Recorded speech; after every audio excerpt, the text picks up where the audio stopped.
Welcome to our Digital Opportunities webinar series. I'm Ann Byers, the Digital Equity Manager for the state of Nebraska.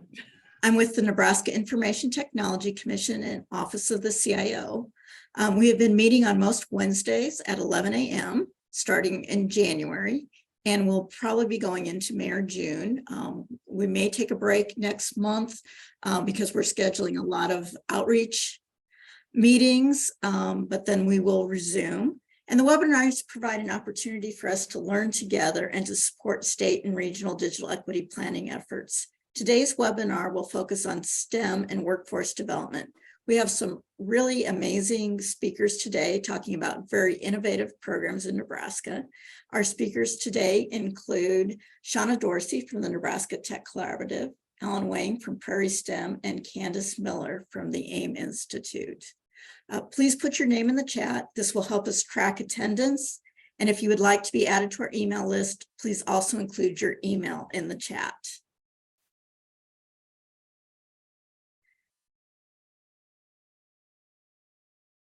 The Nebraska State Digital Equity Planning Initiative is part of the Connect Nebraska Broadband Initiative, and the planning grant is being led by the Nebraska Information Technology Commission, Office of the CIO, in partnership with the Nebraska Regional Officials Council and the Nebraska Library Commission.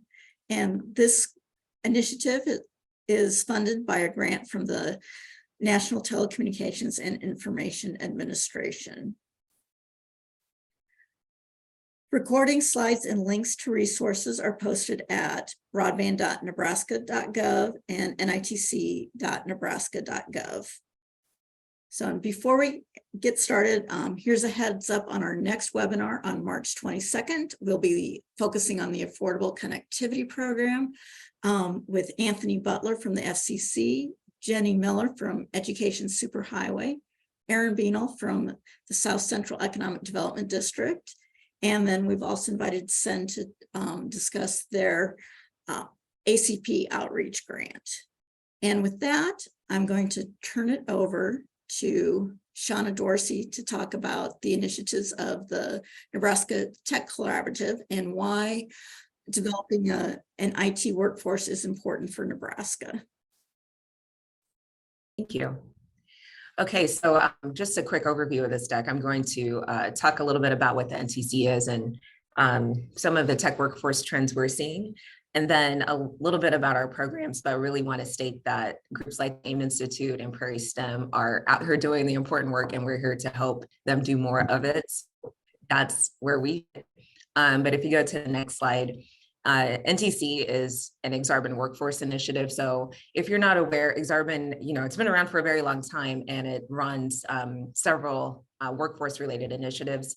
NTC is one, or the Nebraska Tech Collaborative. They also have Growing Together, which is focused on efforts in Northeast Nebraska. And then the Sustainable Ag Program and statewide internship programs are also led by the Exarban Foundation.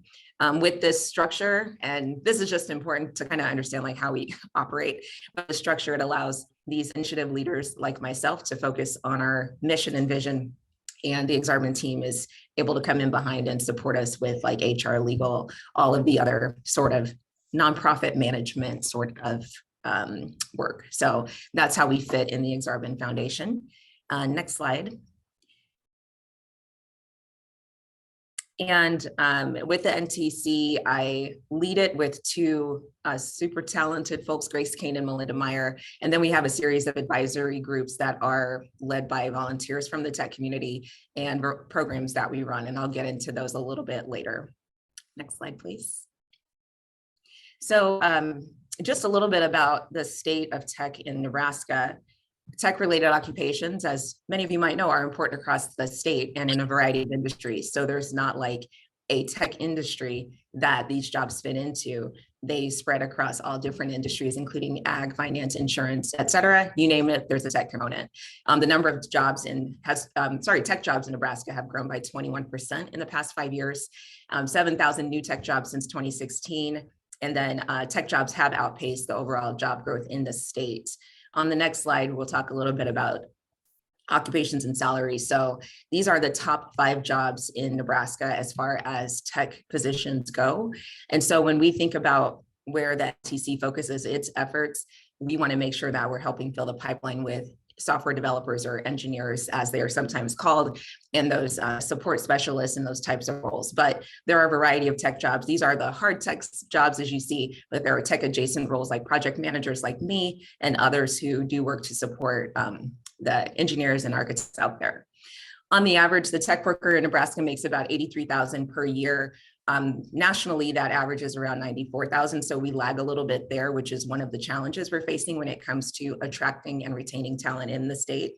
But this average salary is higher than the average wage for all occupations in the state, which at this time is around $54,000. So it's good news for tech workers and our economy as a whole. Salaries in tech jobs have increased 7% in the last 5 years. And we've seen some of the biggest jumps in tech salaries since COVID hit, because we're now competing across the country for talent that lives right here in Nebraska. Next slide, please.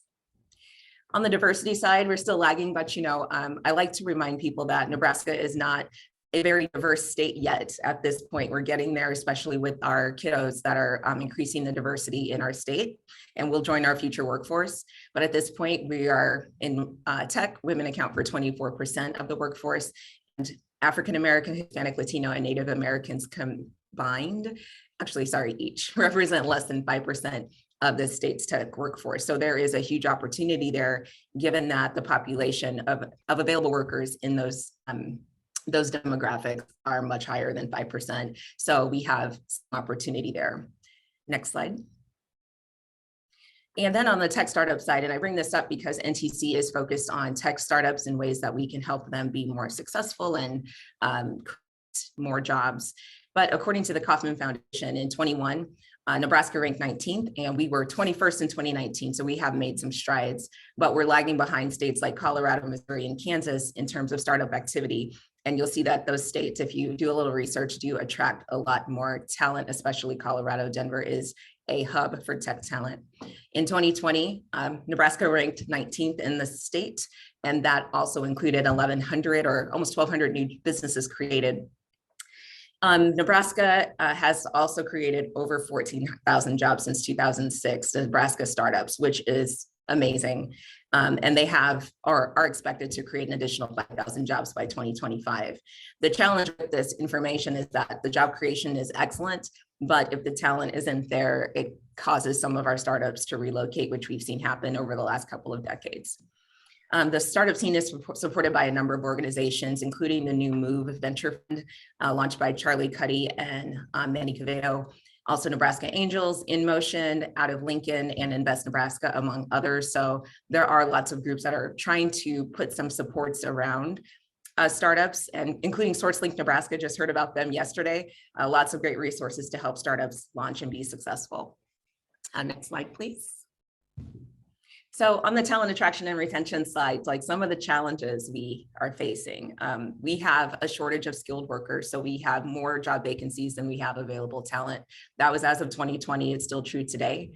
We have a low population density and a lack of large urban centers. And I know there are some efforts around the state to address that, including in Grand Island.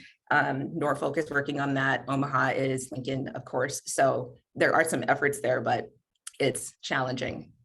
Nebraska's tech industry is still small compared to other states, so that might limit opportunities for growth and advancement, which leads to some of our brain drain, where we see our skilled talent leaving the state for opportunities outside of the state. And we can't ignore this last point. I made it last because I'm like, it's so obvious and it's annoying to talk about, but it's true. Our winters are hard. And I know that we've heard a lot of people talk about that Nebraska has a lower cost of living, but it's been stated and research has shown that we actually have a relatively high cost of living in this state. So that can be different for some tech workers. Just a side note, I was recently living in Florida and also South Dakota before that. And those are two states with no state income tax, which makes a big difference for a tech worker when they have a lot of flexibility given the COVID times and the opportunity to work remotely. So just wanted to call that out. Next slide, please. So some of the initiatives that we're running this year, and I use that word loosely because we do a lot of work in partnership with other nonprofits and groups that are supporting the effort to increase the number of workers. So one is our NTC Scholars Program. So this fall, we'll be taking Nebraska-based tech interns through a selected peer partnering and networking group. So they'll join it as a cohort. These are folks who will be graduating either next fall or next spring. And we just want to support their employers' efforts to retain them as converted employees once they graduate. We're also partnering with ConAgra to roll out teacher externships. So this is teachers joining Anthony for the summer and immersing themselves on a tech team about what it's like to work in that environment, taking those skills back to the classroom in the summer, or that information to the classroom in the fall. We'll also add a component where the teachers will learn about this platform called Bricklayer. It was launched by a professor at UNO, a computer science professor at UNO, to help teachers teach computational skills thinking to their students. So that will be a part of that offering as well. Next slide, please. On the skilled talent side, we have two programs here. One is engineer in residence, and the other is the laid off tech worker support. So on the engineers in residence side, we're partnering with, or pairing, I should say, companies with a to send in engineers to go work for that startup for a period of 6 months. So this program is still in the idea stage. We're working through some items that employers are concerned about as far as like taking engineers out of that workforce. So we want to make sure that we're taking care of all of our stakeholders through that, but we're planning to roll that out in the fall of 2023. On the laid off tech worker support side, NTC last year launched a manual process, but a process nonetheless, to support workers who were laid off from Spreetel and to helping them get placed with Nebraska companies. That did lead to some placements, and we're looking at formalizing that process, and then taking that current process through a capstone program at UNL's computer science program, so that students have an opportunity to build a platform to support this process. Next slide, please.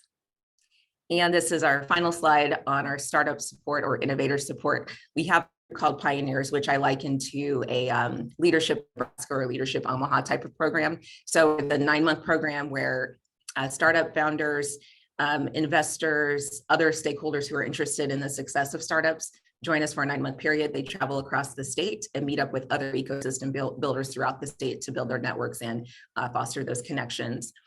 Pitch Days is an event where a startup will go into a company, pitch their product, and potentially have the opportunity to earn a first customer, or at least get some feedback from a valued, some valuable insight from a larger company. So companies that have participated in this and also ended up becoming customers of startups include Werner and First National Bank of Omaha. So we are kicking off our first one this year, later this month with Sequence Health, and have several more scheduled this year.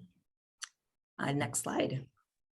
These are just an overview of some of our targets this year. So as I'm just getting started here in January of 2023, we're keeping our targets a little bit lighter, but plan to go pretty aggressive next year in our partnerships and scaling out our offerings to make sure that we're adding the most value to the state, and definitely want to make sure that the NTC is a statewide effort, not just a Lincoln and Omaha thing, which sometimes happens, because we have the largest density of tech workers and companies, but we want to make sure to support the entire state through these efforts.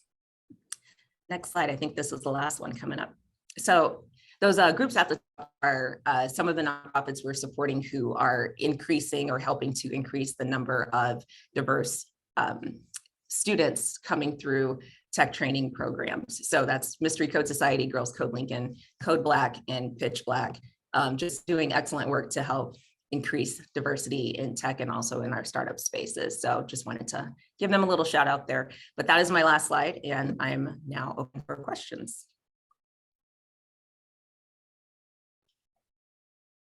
And you're on mute.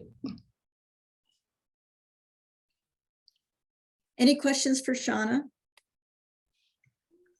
You can put them in the chat or just unmute yourself and give your question.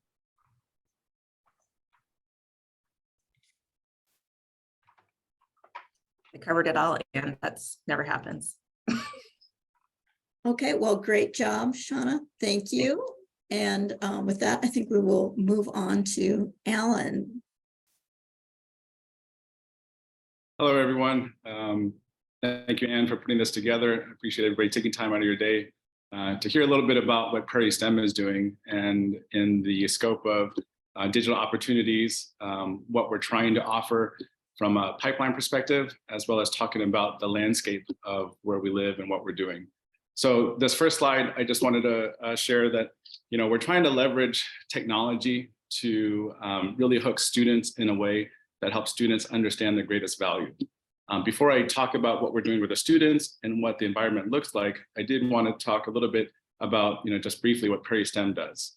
So this first slide, if you notice, for anyone that has played with ChatGPT or Midjourney or OpenAI, it's using artificial intelligence to really try to help do the work that previously was labor intensive, that now can be done literally in seconds. So if you plug in digital opportunities with OpenAI graphic interface, you will pull up, among many images, this is kind of the first shot. So just sharing kind of to get things started, that what we're doing is truly trying to push the envelope and bring it into education.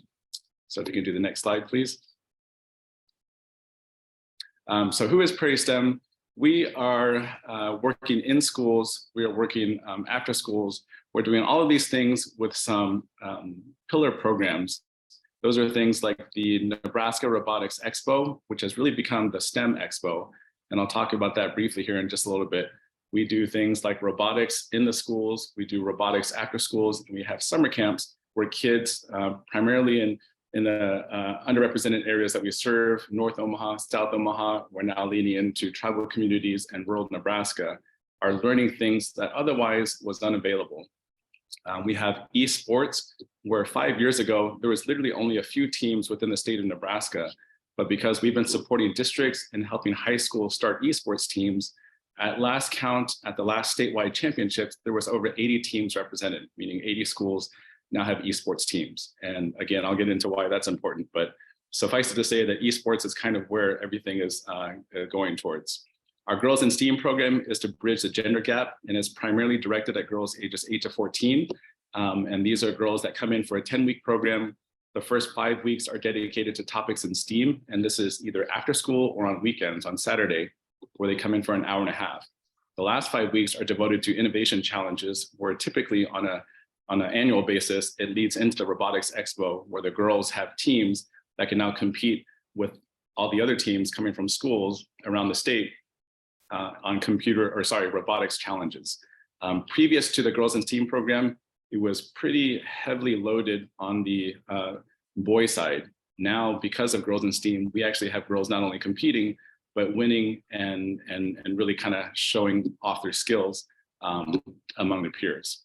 And the last picture here is addressing the digital gap, specifically in areas of Omaha, where we use our mobile STEM trailer to go to schools, but also not just to bring the different equipment that we have in technology, but also to, there's an antenna that telescopes up. And back in 2020, what we found out was when everybody went remote, we had to use our trailer with a transmitter to send Wi-Fi signals into areas that did not have adequate Wi-Fi coverage.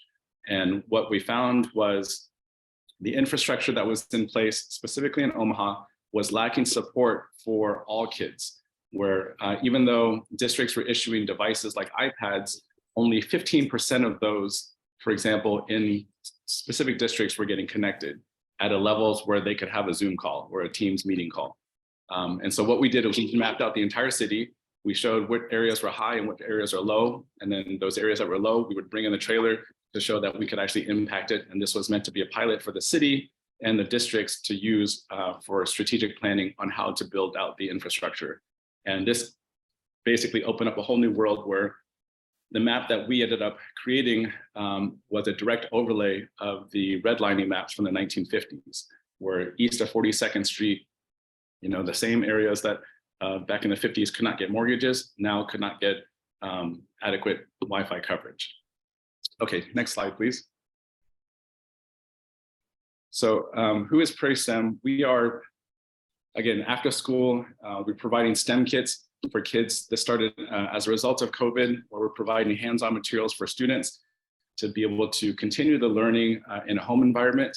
When kids went back to school, teachers found that these were not only aligned to standards, but also help keep focus and attention in the classroom. So now, within the last year, we've distributed over 30,000 STEM kits and lessons to students, not only within Omaha and greater Nebraska, but also cities outside of Nebraska and countries outside of the US.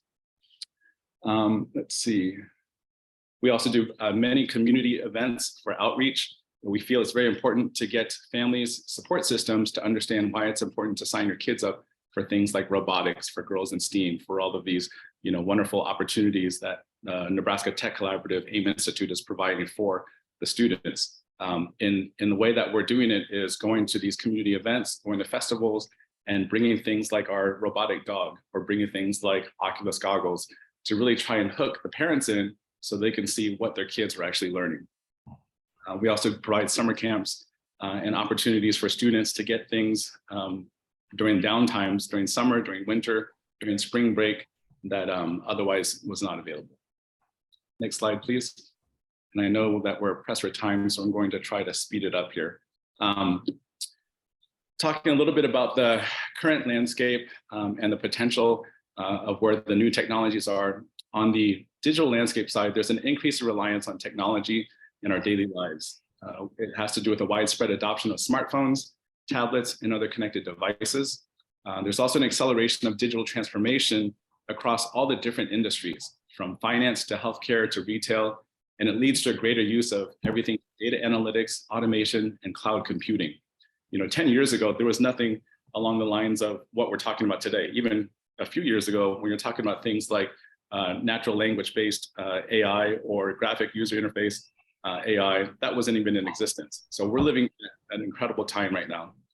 The rapid growth of social media and digital content usage has led to this emergence of new business models and opportunities where before it never existed.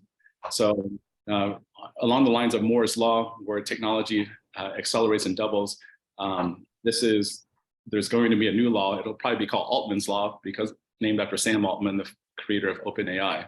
But things are moving so quickly that it's hard for industry, much less the greater society, to be able to catch up to all of the changing environment on the digital landscape. On the potential for emerging technologies, VR is one of the biggest things out there. It offers opportunities for immersive experiences, not just in entertainment, but specifically in our world in education and also in areas of healthcare. Drones also have a potential to transform industries, everything from logistics to agriculture to security. And what it does is it causes increased efficiency and reduced human labor. Robotics and AI can also automate tasks, increase productivity, and improve safety in various areas of industries. And it also enables advancements in areas such as autonomous vehicles. So there's more and more vehicles, and not just cars, but now planes and trains and boats. They're going to have a new movie called Plane, Trains, and Automobiles for autonomous version without John Candy, with a robot instead. There's personalized medicine, there's smart cities. All of these have to do with connections and intersections with robotics and artificial intelligence. Next slide, please. Just to set the baseline so everybody's on the same page, when we're talking about VR, virtual reality, we're talking about the use of hardware. And these are head-mounted displays. They have hand controllers, and there's other peripherals that can connect to create an immersive computer-generated environment. The technology typically tracks the user's movements to allow for interactions with not only the virtual environment, but also when you're talking about augmented reality, the current environment that we're in. So for those of you that remember, just a few short years ago, Pokemon Go was actually the first app that used augmented reality. So for anyone that has kids, or for people that are closet Pokemon goers, it was a fun thing to do, but it really highlighted what AR can do with the general population. Now it is being used to track users' movements for interaction with the virtual environment. It creates a sense of presence. It's not only in a computer-generated environment, but it's also, as I said, in the real world, where you can project images through screens. VR often uses 3D modeling, animations, and sounds to create a realistic experience for the user. On the current usage size, side, VR in industries such as gaming, education, healthcare, and gaming, VR allows players to be fully immersed in the game world, enhancing the overall experience. So the way kids play games now is not the way that I played Tetris or Pong or Atari when I was a kid. They are being fully immersed and engaging all their senses in a way that has never been done before. In education, VR provides immersive simulations of historical events. So imagine being able to talk to Martin Luther King during Black History Month. Imagine being able to go and interact with the Lewis and Clark expedition. That's the level of where education is today. And in fact, with companies like Victory XR, they have modeled whole institutions, universities in the VR world where people can show up for lectures without actually being in the same state. Scientific phenomena, cultural experiences, these are all things that VR provides. In healthcare, it's being used for therapy and pain management. It allows patients to experience relaxing and calming environments, as well as help with very specific things. Like for those of you that have been to MMI in Omaha, it's the Monroe Meyer Institute. They're currently using AR for patients, for kids with cystic fibrosis. And the way they do it is the kids have in their hands devices that are used to shoot aliens and ghosts and those things. But by extending their fingers, which is part of the physical therapy for kids with CF, that actually helps with the recovery and rehab for what those patients are going through. So VR is being leveraged in all sorts of areas. Virtual Incision, company based out of Lincoln, it will be the first medical device company, if you will, although it's all virtual, to perform surgery on the International Space Station using VR. So that is, again, like science fiction happening today. Future opportunities and potential growth in VR. The use of VR for remote work and collaboration is expected to increase as more and more companies and more communities adopt kind of these flexible working arrangements. Entertainment industry is exploring VR as not only the medium for storytelling, but completely immersive experiences where you used to have to go to places like Disney World, Disneyland to have those immersive experiences. Now you can do it in your own living room. The potential for growth from everything in movies, television, and live events. One of the largest gathering of human population happened in the VR world. And it was I forgot his name, DJ Marshmello, I think. Marshmello DJ. My kids would kill me right now, but there was over 400 million users in VR listening to a DJ concert in Roblox. That's how amazing it is on these live events. The largest event that's ever happened as a concert. As the technology improves, VR has applications in areas such as architecture, engineering, training simulations for everything from hazardous to dangerous environments. Next slide, please. For drones are also called UAVs, unmanned aerial vehicles. These are aircraft that can be controlled remotely or programmed to fly autonomously. On the autonomous side, for those that haven't heard, Amazon is fully embracing drones to do same-day deliveries straight to your porch. That is currently happening in cities, and it will very soon be happening all around the country. They come in various sizes and types, from small quadcopters to large fixed-wing aircraft. They can be equipped with everything from cameras to sensors to payloads to robotic arms. Drones usually use GPS and other navigation systems to fly. They fly different specific locations and perform specific tasks. One of the most recent things that happened that made international news was using drones to deliver organs for transplant. In logistics, drones are being used for last mile delivery. It reduces the cost and the delivery times, and it increases efficiency in urban areas. In agriculture, drones are being used for crop monitoring, mapping, spraying, and allowing for precision agriculture and reducing the use of pesticides and fertilizers. Other uses of drones include search and rescue missions, surveillance, security, and inspection of infrastructure such as bridges and pipelines. Currently, there is a huge worker shortage and huge demand for drone pilots. I could name specific companies that have come to us asking us to train students because their shortage and their need to hire drone pilots. One company, I don't know if they want me to share this, but one company is looking for 700 drone pilots, local company. The benefits of drones technology includes increased efficiency, and expanded capabilities in various areas. The limitations include the regulatory restrictions on flying in certain areas, limited battery life and range, susceptibility to weather conditions, and potential privacy concerns. Additionally, there's a risk of drones being used for malicious purposes, such as smuggling or conducting unauthorized surveillance. Next slide, please. Robotics. Thank you. Robotic technology involves the design, construction, and operation of robots that can perform tasks autonomously or with human input. Robots can be programmed to perform repetitive or dangerous tasks. They often use sensors and algorithms to make decisions based on their surroundings. Robotics technology includes various types of robots, such as industrial robots, humanoid robots, and mobile robots. We, with Prairie STEM, have been trying to push robotics all the way down to preschool, where now preschoolers, kindergartners, first graders, before they can even read or write, are using non-lexicon based robots. So robots that you don't need to know how to read or write to program by using different colored tiles, putting the robots on top of it, and based on the color, it will either go straight, turn right, turn left, or do a different function. So they learn the logic of programming before they even know how to read. When you're talking about programming and coding, as Shauna can share with you, it is like learning a new language. So you don't learn new languages when you start off in college or high school in terms of fluency. The best time to learn a language is at the earliest ages. So that's why we start so early with our programs in robotics. In manufacturing, robots are used for everything from welding to assembly to packaging to increase productivity and efficiency.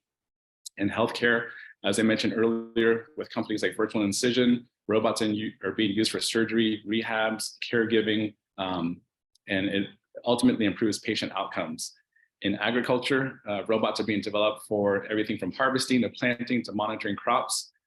The benefits for robotics are far-reaching, everything from increased efficiency to improved safety, reduced costs, and expanded capabilities in various areas. Limitations include the initial high cost, the limited flexibility. Once you actually have the hardware, it's much harder to modularize it. Potential job displacement, because if you're looking at, for example, auto workers, now most of the autos are being made by robots. Ethical concerns regarding the use of robots, and that's a whole separate topic that we can get into. Additionally, there's still limitations in the technology, such as the need for human oversight and control, and the inability to fully replicate human capabilities such as creativity and emotion. Although Sam Altman and OpenAI would probably argue differently now. Next slide, please. Esports, also known as electronic sports, refers to organized video game competitions, and it's used with professional players and organized leagues. Esports has had a significant growth in recent years, with a global audience of over 500 million people and a revenue expected to reach over $1 billion just in this year alone. The growth of esports is fueled by factors such as popularity of video games, rise of streaming platforms, and increased investment from sponsors and investors. Something that a lot of people don't know is that on any given Sunday, there are about 17 million people that watch football games. On any given League of Legends tournament, which is one of over a dozen esport tournaments, there's 177 million viewers. That is 10x, 177 over 17 million football viewers. Now you know where the money and dollars are going to in terms of sponsorships and marketing. And now there are scholarships for esports, and the projection is by 2026, there will be more dollars in scholarships for esports than there are for football. The opportunities for those players and sponsors and game developers, for players, it offers opportunities for not only professional competition, fame, and prize money, but it also allows them to create workforce pipeline, where when they did a brain mapping of esports players' brain, it was almost exactly the same type of brain functions as an air traffic controller, as a pilot flying F-35s, or as a Wall Street trader looking at screens for data analytics. So the way the brain works when these kids are playing esports is very aligned to these specific areas of business. And that's why the recruitment of people coming into those majors from colleges is so high, because what they're finding is in areas of cybersecurity, bioinformatics, data analytics, the best candidates are typically esport players. The impact of esports on gaming industry and potential for growth. It's had a significant impact where it's driving increased investment in game development, technology, and infrastructure. Esports has also influenced the types of games being developed, with more games being designed with esports in mind, with features such as spectator modes, replay systems, and shoutcasting abilities. Shoutcasting, for those who don't know, is the esport version of sportscasting. At UNL, I'm actually in Lincoln today meeting with people about esports. The college here has created scholarships for shoutcasting.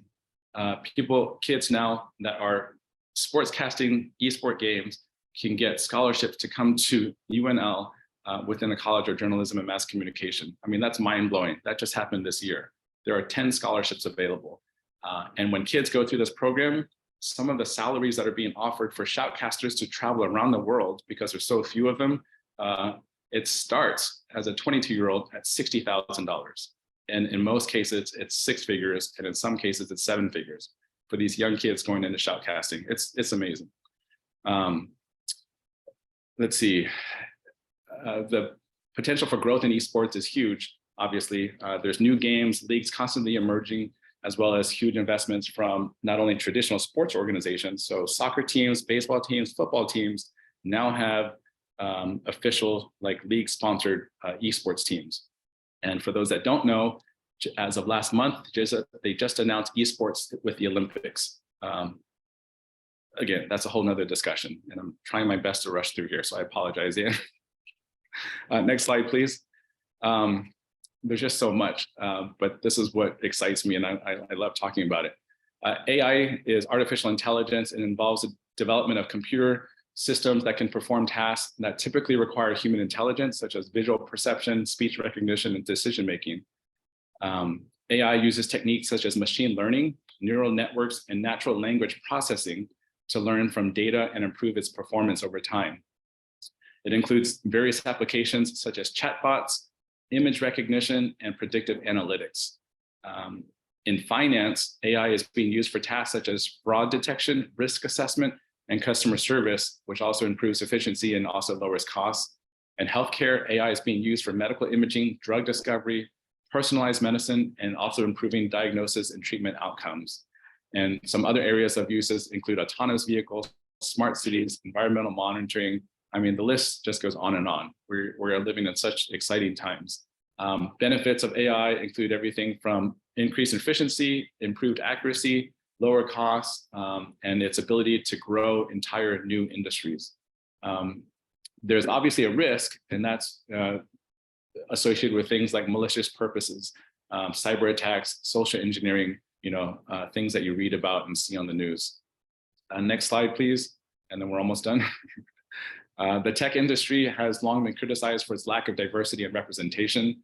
As Shauna very eloquently described, there's low levels of participation from women, people of color, and other underrepresented groups. The lack of diversity can lead to biases in product development, perpetuation of stereotypes, and the lack of perspectives and experiences that can drive innovation and growth. The underrepresentation of certain groups in the tech industry can also perpetuate existing social and economic inequalities and limit opportunities for those who are excluded. If you look at that image there, I just want to point out that this image I used AI to create. When I type in the words representation and equity, this was not the first image that it pulled up. In fact, this is, I think, the 10th image where I had to retool it and base it on what I was looking for to represent this slide. An example is, so there is some social justice issue here. When you type in doctor, lawyer, engineer, teacher, it doesn't give you the full representation of the makeup of what America looks like. It gives you kind of the AI version, which is white male, bearded, wearing a lab coat, very traditional stereotypes. And so that's where there needs to be a lot of work done here. And these are the kinds of things that we're trying to bring to the attention of education, educators, sharing with students, so that the future is brighter with these kids understanding that there's still concerns about representation and equity, even in the world of AI. Ways to bridge the gaps. One way is to promote greater equity and diversity in the tech industry by supporting education and training programs which is exactly what a lot of the people on this call are doing. And it provides opportunities for those that are in underrepresented groups to gain skills and experience. Mentoring and coaching programs is probably the key and most important part to help support a diverse talent and provide opportunities for professional development. One of the things that's lacking that I have seen firsthand, and then I've been in a lot of these committees, statewide groups talking about, is it's not enough for us to mentor. It's not enough for us to coach. To get people to have a seat at the table is one thing, but you need people to actually get into the C-suites and boardrooms to be able to affect change on a real scale. Otherwise, it's basically, there's a glass ceiling for those that are just trying to bridge gaps within equity and diversity. The importance for diversity on innovation and growth is that it can lead to missed opportunities, and having diverse perspectives and experiences are critical for driving new ideas and breakthroughs. Okay, last slide, please. Potential opportunities offered by these emerging technologies for the digital landscape is that AI, robotics, VR, and all these other significant areas for growth and innovation is exactly where we're at today, which used to be considered sci-fi or futuristic just a few short years ago. These technologies also can improve productivity, enhance the customer experience and engagement, and provide new revenue streams where before no one thought that AI would be the way for the newest, richest person in the world. But it's very likely that Sam Altman will end up overtaking the top 10 richest people. The importance of diversity and equity cannot be overstated, particularly in the digital space where technology has the potential to amplify existing inequalities. Diverse teams are more innovative, creative, and better able to serve the wide customer bases, and companies that fail to address equity and diversity concerns risk losing talent, customers, and market share to more inclusive and progressive competitors. Okay, so, and then there's one last slide and it has my contact information. So I apologize for just kind of brain dumping on everybody, but this is a huge topic. And again, I'm very excited to be here. Well, great information, Alan. I think we're going to hold questions for Alan. So if you have questions, put them in the chat, and Alan can perhaps answer them in the chat, or we'll get them later, and then we'll move on to Candace's presentation about all the wonderful activities of the AIM Institute. Great, thank you. Very impressive, Alan. Thank you for having me. For 30 years now, AIM's been fostering the growth of the region's tech sector by developing, growing, and retaining talent and making tech accessible across the whole continuum from elementary school to adulthood. And this is my 30th year, so it's kind of hard to believe, isn't it? And we still have a talent shortage. And the reason we do, Alan pointed out, is what law is it that it is always doubling? Technology is always doubling. So the better we're at solving this, the bigger problem will become, right? So the official mission, if you go to the next slide, the official mission of the AIM Institute is to grow a strong and diverse tech community through education, career development, and outreach. And our vision is that a thriving community where anyone can pursue a rewarding career in tech. Next slide. So yes, there is a talent scarcity shortage. We talk about that a lot. We've been talking about it for 30 years.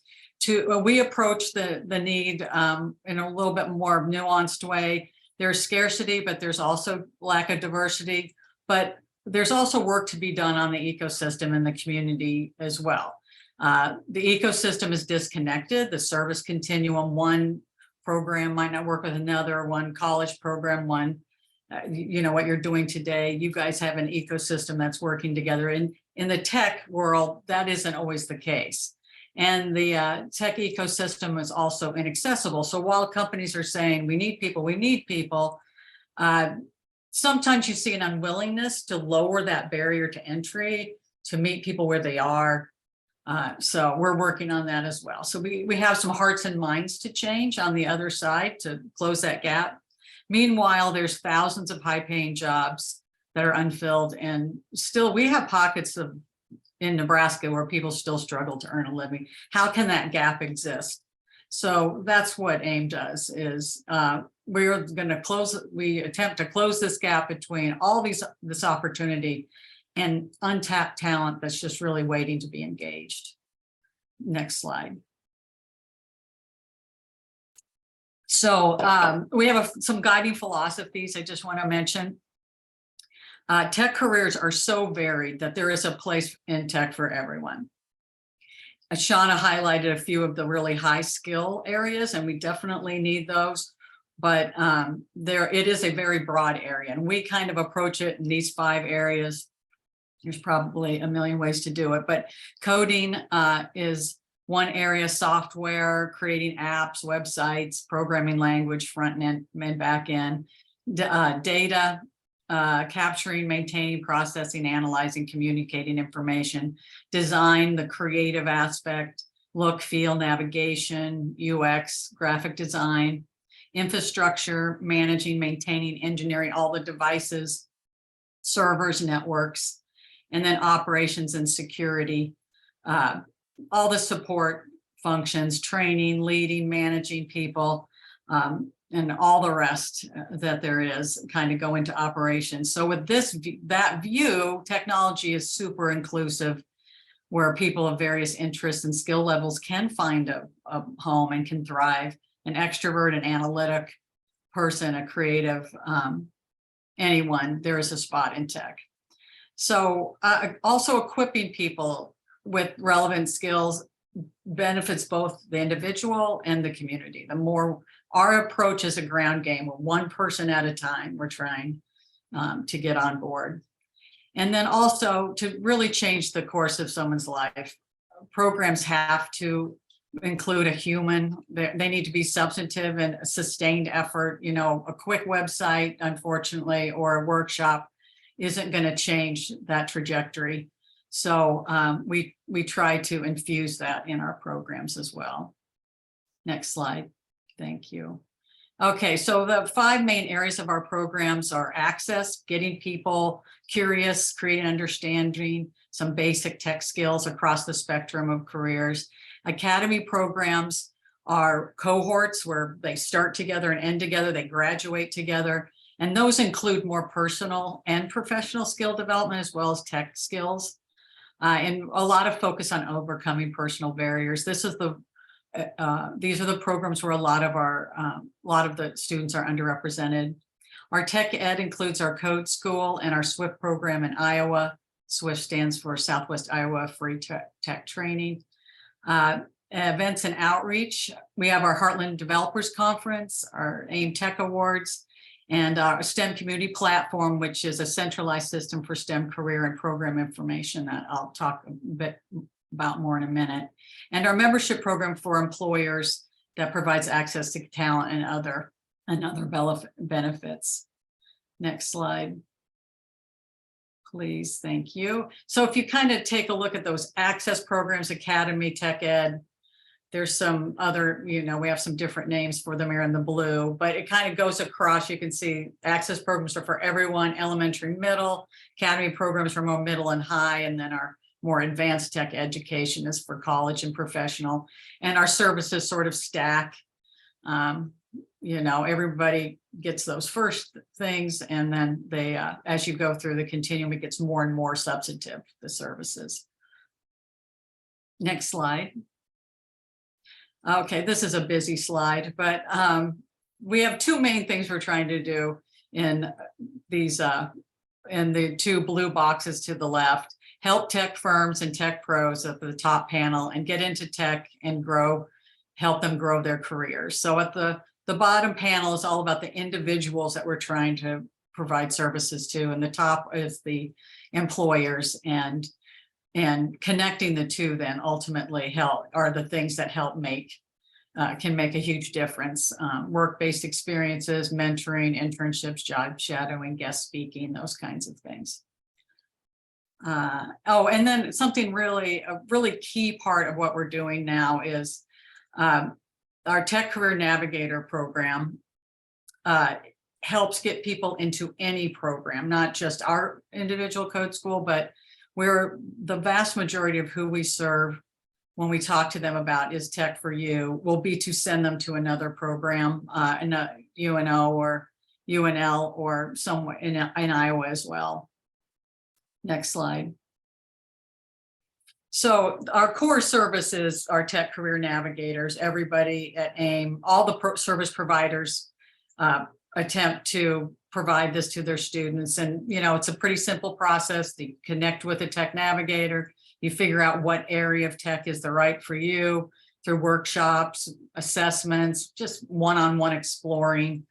Then we get them involved in some basic activities and hopefully get them to fall in love with tech. And then they make their a decision to move into tech, which we always call the $1 million decision, although it's more like 1.5 million. But $1.5 million decision doesn't sound as good, right? Next slide. And then a really key partnership is with the Omaha STEM ecosystem, the zoo and the STEM Trail Center, the STEM community platform at stemplatform.org, which is a clearinghouse for STEM related programs and career information. So I encourage you to check it out. And that's something that we want to take statewide. So if you have any interest in helping us grow that across the state and finding statewide partners, that would be great. Okay, next slide. I also want to mention our locations. Yes, we are heavy in Omaha, and several years ago, we kind of contracted back to Omaha. We were trying to have a national footprint, and we contracted back to Omaha, and now we are expanding back out in a more strategic way. We have an office in Scottsbluff. There's 2 people there. We're going to open a Kearney new location. We have some federal funding to do that. So we'd love to talk to people about that. Very early. So we're looking for partners and a place to house them and all that good stuff. Council Bluffs, we have a presence. Clarinda, Iowa, we are starting to have a presence, and we have 13 school-based offices. Now, that's not who all we serve. That's just where we have a physical presence. Next slide.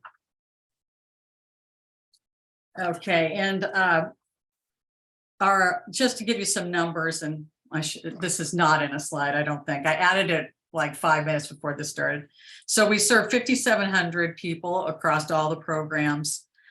3,000 are youth, 3,300 are at risk, 2,200 experience some kind of tech skill improvement, and 2,800 met their personal development goals, and 2,600 are, we call them conversions. We've converted into tech, indicating they're either going into tech or they're far more likely to go into tech than they were prior.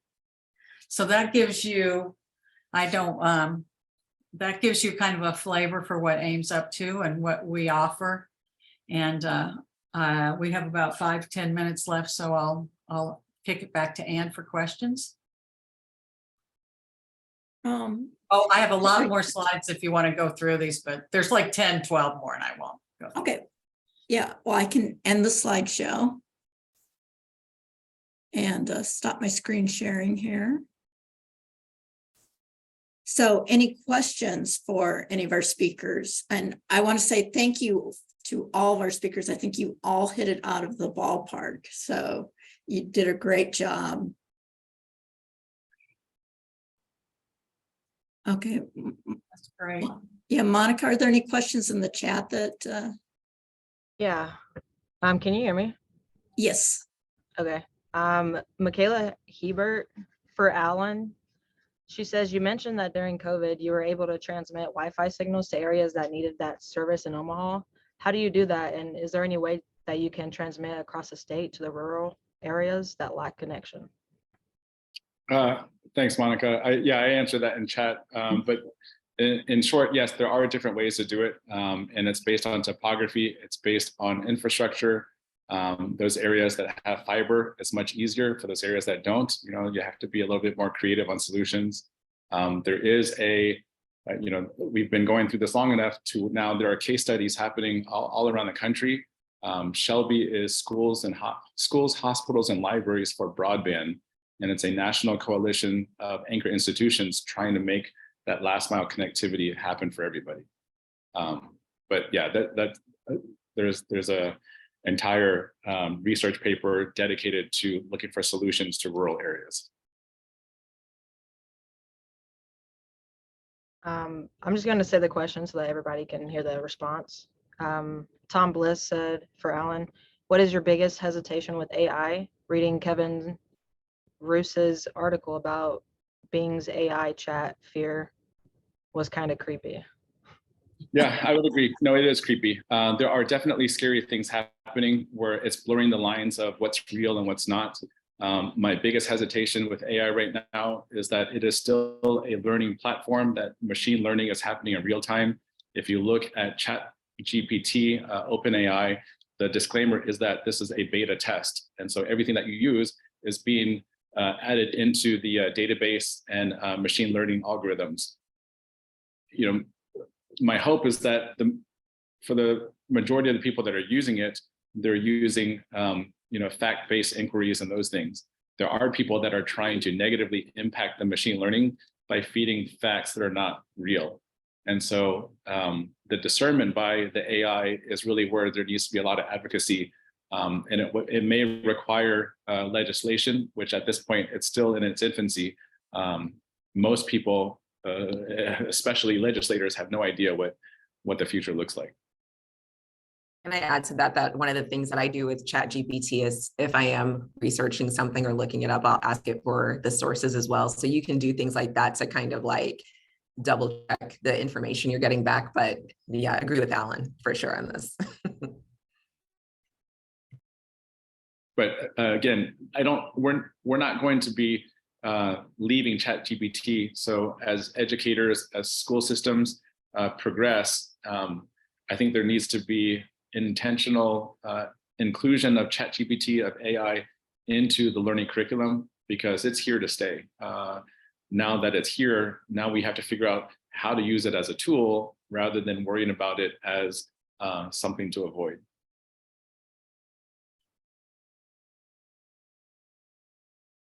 Then Ebony E. Cooksey, I believe I guess Alan and Shauna, if you can speak about it. They said, with varied sources of federal and state funding available for broadband development, to the progress of your teams, have they made, could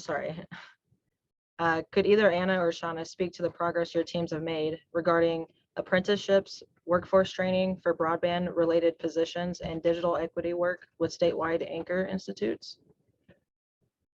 Yes, I can speak to this, and Candace can as well, because Ames Code School has some partnerships with employers, as far as I know.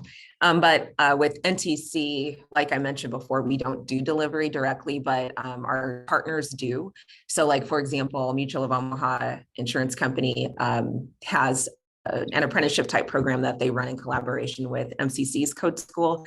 And then I dropped in the chat this group called Ignite Nebraska out of Blue Cross Blue Shield. So they partner with Bellevue University and provide wraparound services for lower income, high aptitude individuals to go through their training and then place them directly into it after that training's over with. But they also pay them during the training program. So I think we're starting to see this become more widely accepted, but we are historically a state that is like, you must have a 4-year degree and X number of years of experience before you're eligible for an entry-level tech job. And we're starting to see companies move away from that as the talent shortage continues, as Candace mentioned. So just wanted to call that out.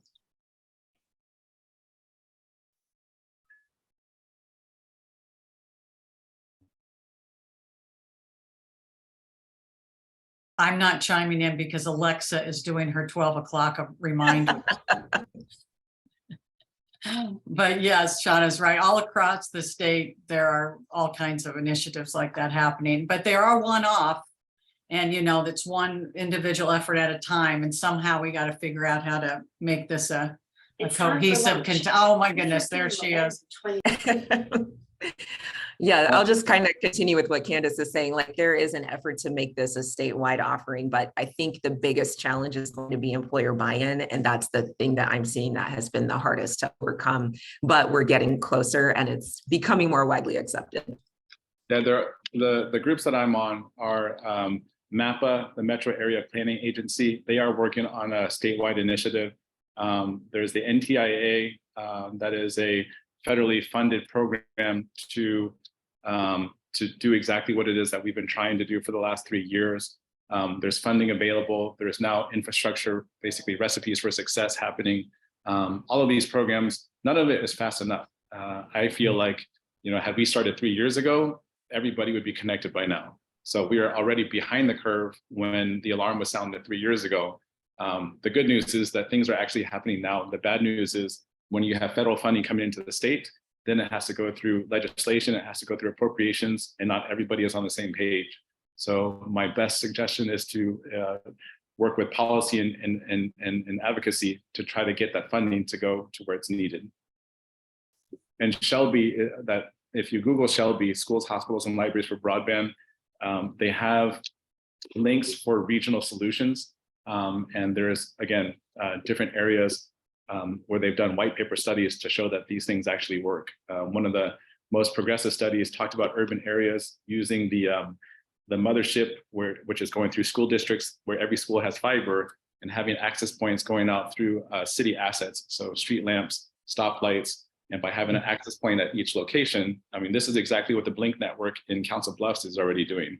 And they've had a 6-year head start on this where the majority of the city is entirely connected.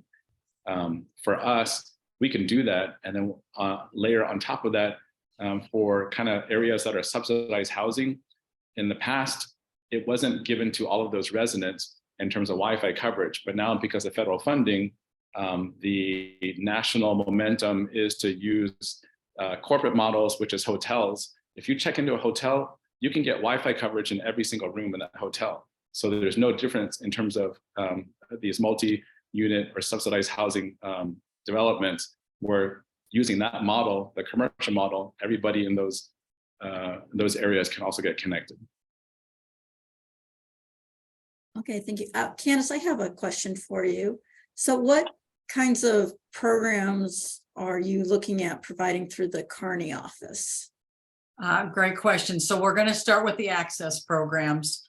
So that will be the one-on-one services, the demystifying tech workshops, college and career prep kinds of things, getting people to continue their education, which is the purpose of the federal grant, is to get people into the formal tech, formal educational system, but in tech. And let's see. And then we'll also be doing partnerships and memberships with employers, hopefully, and establishing partnerships. But we're going to start with the basic, get them excited, get them into tech, get them, spark some interest. And we'll start with middle school. We're going to do middle through adult, probably won't do elementary there. Okay, great, thank you. Any other questions?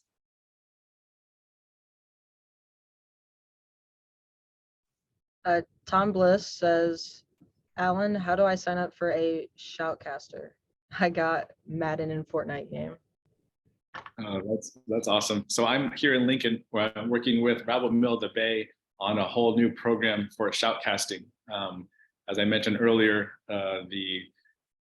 for those that haven't been, I highly recommend reaching out to Dr. Sherry Vale. She's the Dean for College of Journalism and Mass Communications. She is on the cutting edge of getting shoutcasting as a not only just a class, but something that kids can work in a career track.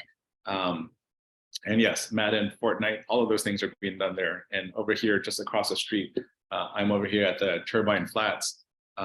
They are building out Shoutcast studios to get kids that may not necessarily play the games, but they're the ones that like to call the games. And there's a whole pipeline for what these kids can do through programs like Rabble Mill and the Bay. And if we're in Omaha, that's also happening in Omaha. And then we also have shoutcasting programs, esports tournaments. Every month we do the esports for good, where kids play for the charity of their choice. And then along with that, we usually have college or high school kids shoutcasting to make those tournaments that much more fun for the younger kids. Yeah, the world has changed since I played Pong and Space Invaders as a child and majored in journalism. Yeah, it definitely has. Well, it's 12:06 and it looks like there aren't any more questions in the chat. So I would just like to thank each of our presenters, Shauna, Candace, and Alan, for your great presentations, and everybody here for your great questions. And thank you so much. It's been a wonderful discussion. And we learned so much. Thanks all. Thank you, Ann. Thank you. Appreciate it. So thank you, everybody.